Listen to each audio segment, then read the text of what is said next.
কবিতাৰ শিৰোনাম তেজাল লুট। কবি ৰাণাদ্বীপ কৌশিক। শুনিছা? শুনা কাণ পাতি চিঞৰিছে সেই মানৱ শিশুটিয়ে জীৱনৰ যন্ত্ৰণা পৰি ৰৈছে।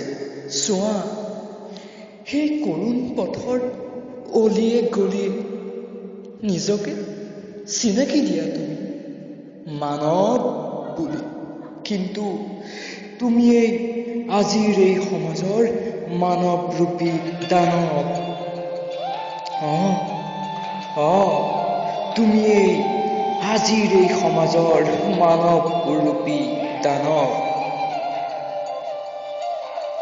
কান্দিছো আজি হিয়া উজাৰি, মোৰতো একোৱেই নাই দিবলৈ বুলি সেই মাইনাবোৰৰ হাতত তুলি। শোষণকাৰীৰ মুখা পিন্ধি তোমালোকে বিলাসী গাড়ীলৈ ঘূৰিছা, হাঁহিছা, খাদ্য গ্ৰহণ কৰিছা বিলাসিতাৰে।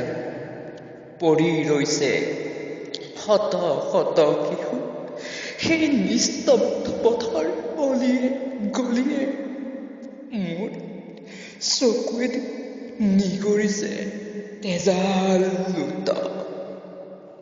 চোৱা, চোৱা তোমালোকে, চোৱা এবাৰ।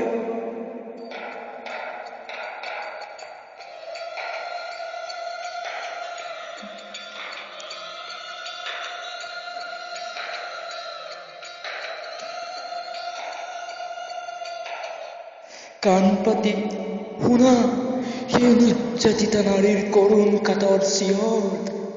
হাঁহিছা, হাঁহিছা তুমি সুৰাৰ বটল হাতত তুলি। এইখন বৰ নিৰ্মল চেঁচা সমাজ, য'ত চলে বিলাসী সুৰাৰ লগত বেহা। চিঞৰি চিঞৰি কান্দিবলৈ মন গৈছে।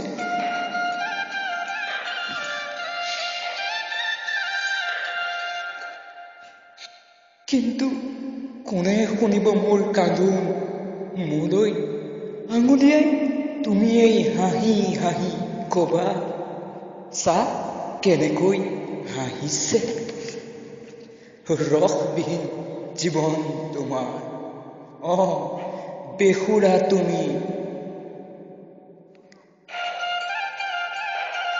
মুখ থাকিও মূক তুমি, কিন্তু তুমিতো সদায় তুমিয়েই হৈ থাকিবা ন?